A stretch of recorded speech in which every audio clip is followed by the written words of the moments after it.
Friends, we are going to focus today on rebirth.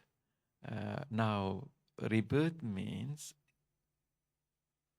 reborn again, getting a new life. So this is a very important idea. Like if we think about Western world, the secular world, usually people think that our life is limited to how many years we live in this planet, whether it's 50 years, 60 years, or 70 years, or 100 years. So the life has a limitation there. Now, secular principles, all of them are based on its, even the sciences and all of that.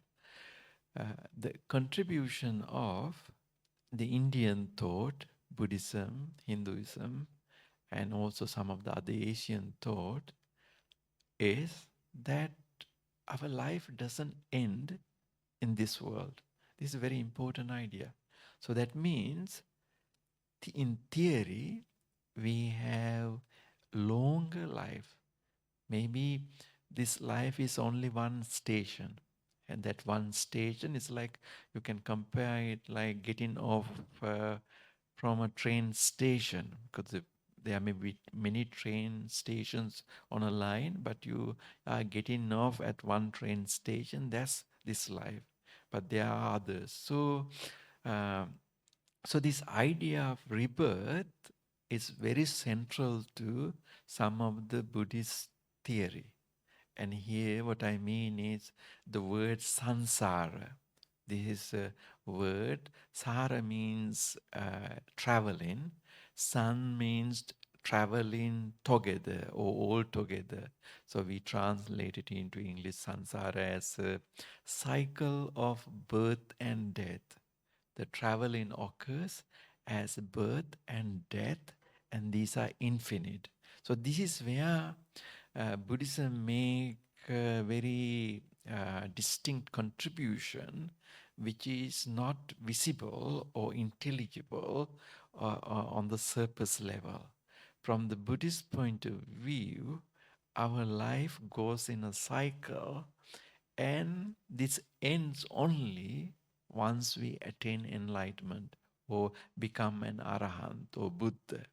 So at that point, we get off this cycle and we are not reborn again. And now, the earlier in one of the talks, I discussed about karma or the intentional action. Karma and rebirth, they are kind of connected. So the nutrients, the ingredients that make us to stay in the samsara, to travel, is actually karma. Karmic consequences lead us to travel in this life cycle. So, so in the Buddhist case, rebirth is real. So actually, in one occasion, also Buddha says, suppose that if you suspect karma and rebirth, you don't have to take it very seriously, but you can focus on the present moment. This is very important. So if you don't want to believe in rebirth, you just focus on the present moment. What does it mean? What does it mean to be focusing on the present moment? What it means is that we are mindful of our positive, negative, or moderate actions that we make in the present moment. So if we can guard ourselves, our five senses and our body and our thinking and our life in the good direction, Buddha says that that means we are guarding ourselves for better rebirth, because the karmic results that we accumulate can lead to the next life. So the Buddhism says this rebirth takes place at the last moment of death, and it's called Chutichitta, the mind or the mental framework that appears at the last moment of death, at the time of death, can shape the moment of birth in the next life. So this transition period, departing from this world and getting birth somewhere else, that the link is very important and also is very uncertain. So the ritual structure in Buddhism organize to facilitate this. For example, in Buddhist societies, we perform funeral. For the Buddhists, the most important celebration, festival ritual is the funeral. So the funeral intends to kind of help the departed one to travel to the next life comfortably. So we have rituals 3 days after the death, 7 days after, 45 days, 3 months, annually, and so on. So this is not limited to only Theravada Buddhism.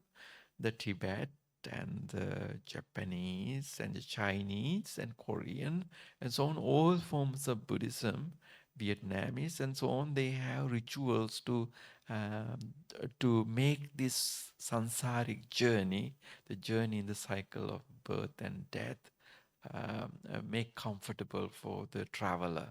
So basically, what we can say is that as a human being, I am here only as a traveler. This is a temporary station. So my destination is not visible yet, but definitely there is a traveling path, the route and the road and the destination.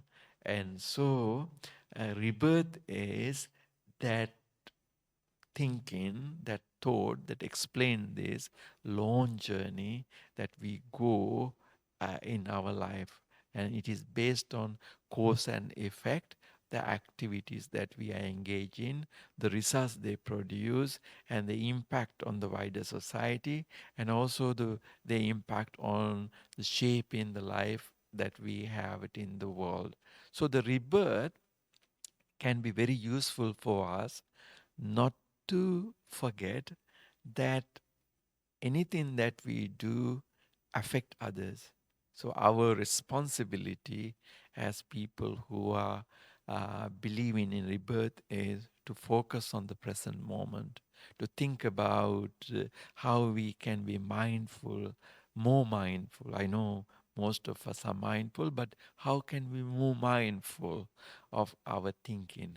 How can we be more mindful of our speech? How can we be more mindful of our actions? Because these three things, our thinking, our speech, and our actions, they have significant impact on us, but also people around us.